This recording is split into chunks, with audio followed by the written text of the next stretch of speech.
네, 안녕하세요. 이번에는 13번째 강의로요. 그 정규직 근로자의 뜻과 그 반대급부로 비정규직 근로자의 어떤 의미와 유형, 그리고 살짝 맛백으로 정규직 전환지원금에 대해서 한번 설명을 드려볼게요.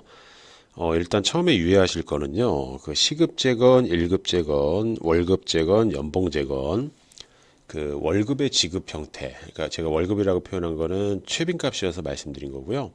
일반화시켜서 말씀드리면은 그 임금의 지급 형태하고 정규직, 비정규직 여부는 전혀 상관이 없습니다.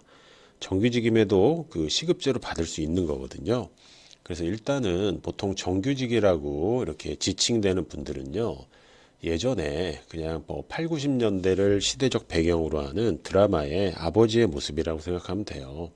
그 당시에는 여성의 경제활동 참가율이 높지 않았고요. 비교적 장시간 근로를 하던 시대적인 배경이 있었습니다.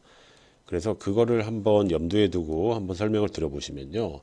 자, 정규직의 요건은요. 일단은 기간의 정함이 없습니다. 여기서 얘기하는 기간은 근로계약 기간을 의미하는 거고요. 한마디로 밑에 있는 정년까지 근무할 수 있다라는 거예요. 뭐 이제 사람의 생명이 유한하지 않죠. 보통 이제 정말 이제 오래 살아도 120살까지는 현재 못 살고 있어요. 그래서 천년 만년 사는 건 아니기 때문에 정년이라고 하는 최소 정년 60세 이상의 범위에서 설정된 그 리타이어먼트 시점까지 근무할 수 있다. 한마디로 신분 보장이 된다. 그게 이제 기간의 정함이 없다라는 거고요. 보통은 이거를 없을 무자에다가요. 기간 기자 써가지고 무기라고 부르고 있어요. 그리고 보통은 이제 옛날 8, 90년대 드라마를 보시게 되면 보통은 이제 정규직이라고 불리우는 그 당시에 어떤 아버지의 모습들이 늦게 들어오시죠. 그래서 풀타임 근무뿐만 아니라 연장 야간 휴일 엄청나게 하셨어요. 그리고 이제 술 드시고 오셔가지고 막 이제 집에서 이제 욕하는 사업주가 한 명이에요. 자, 법률상으로는 법인 사업자는 법인 자체가 사업주고요. 그 대표이사도 월급 받는 건데 보통은 이제 대표라고 하는 분들을 막 이제 그 좀 욕을 하시죠. 그리고 개인 사업자라고 하게 되면 자연인이 대표인데, 자, 여기 3번에 있는 이 지금 사업주가 1인이다. 이게 약간 의아하실 수도 있는데, 일단은 세 가지 요건이에요. 기간의 정함이 없다. 풀타임 근무 사업주가 한 명이다. 근데 이 세 가지 요건 중에 어느 하나라도 사라진다. 그러면 비정규직이거든요. 그러면 사업주가 1인이 아니라 1인을 초과하는 2인 이상이다. 그분들이 파견 근로자예요. 자, 어떤 거냐면, 자, 채용 공고는 파견 사업주가 올리고요. 돈도 파견 사업주가 주고, 근로관계 종료에 대해서도 파견 사업주가 하는데, 일은 사용 사업주라고 하는 분들이 지휘 명령을 해요. 자, 이런 것들이 이런 어떤 양태를 보이는 것들을 안에서 근무하시는 분들이 파견 근로자고, 이분들은 여기 있는 파견법상 파견 근로자를 의미하고요. 외견상 파견이지만 그렇지 않다라고 하게 되면 불법 파견이 되기 때문에 적법 파견 여부 등을 실무적으로 검토를 하게 돼 있고요. 그리고 풀타임 근무를 하지 않는 분들을 저희는 파트타이머라고 부르지만 이 법률상 용어는 짤불 단자를 써서 단시간 근로자라고 부르고 있어요. 그리고 이 풀타임 근무 8시간 하시는 분들이 어떤 수당을 XX 수당을 10만 원 받을 때 가령 4시간 근무하는 단시간 근무자는 5만 원만 받아도 된다라는 게 이른바 근로시간 비례 원칙인데 이거보다 더 낮게 형성이 되게 되면 이른바 차별이 되는 거고요. 그리고 근로계약 기간에 정함이 있다. 이거를 현실 용어로서는 계약직이라고 부르지만 법률상 용어는 기간제 근로자라고 부르고 있고요. 그래서 그럴 때 이 해당 근로자를 기간제라고 부르고 있고요.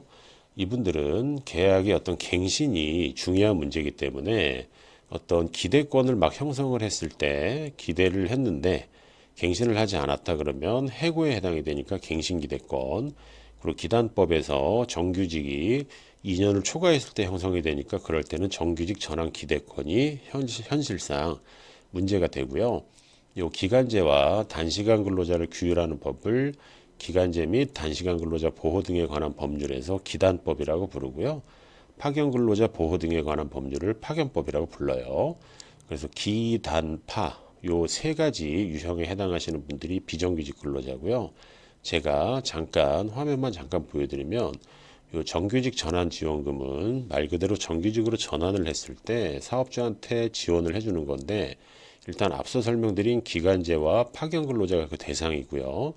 여기에 나와 있는 여러 가지 요건은 제가 별도 강의로 설명을 드릴 예정이에요. 자, 그리고 밑에 하늘색으로 나와 있는 사내하청 위스탁 도급 용역은요, 합법적으로 운영이 된다면 별도 회사고요. 이 별도 회사라고 하게 되면 그 대내적인 구성 관계에서 정규직일 수도 있고 기간제일 수도 있고 단시간일 수도 있고 예외적이지만 파견 근로자일 수도 있어요. 하지만 적법 파견이 아닌 불법 파견이라면 이른바 사회적으로 문제가 되는 간접 고용의 문제가 있을 수 있지만 전통적인 비정규직 영역에서는 조금 원칙적으로는 밖에 나와 있는 경우고요. 그리고 보험 설계사, 택배기사, 퀵서비스 등 산재법 제125조에 나와 있는 이른바 특고, 그러니까 특수 형태 근로 종사자는요. 우리는 비정규직이라고 현실적으로 인지하지만 이분들은 기본적으로 사업소득자입니다. 그래서 프리랜서나 소사장 이분들도 그 실질적으로는 근로자지만 그 어떤 이런 걸로 포장을 해서 문제지 그런 것들이 맞다면 3.3%와는 독립된 경제 주체라고 볼 수 있고요. 그리고 일용직 근로자도 약간 강학상 비정규직으로 분류하긴 하지만 이분들에 대한 정의는 신기한 게 근로기준법상 정의가 없습니다. 세법상 정의만 있고 이 일용직 근로자는 사실 여기 있는 기간제 근로자에 가까워요. 그래서 기간의 정함이 있는데 굉장히 짧은 거죠. 그래서 전통적인 비정규직 근로자는 기단파해서 이 세 가지 유형이 있다라고 정리하시면 될 것 같아요. 그래서 이러한 어떤 그 정규직과 비정규직에 대한 분류를 아셔야 이른바 정규직 전환지원금을 신청하실 때 그 어떤 분들을 전환을 시킬지 거기에 맞는 어떤 근로조건은 어떻게 바꿀지 그리고 지원금 신청 요건에 따른 여러 가지 서식, 서류 등을 제대로 낼 수가 있습니다.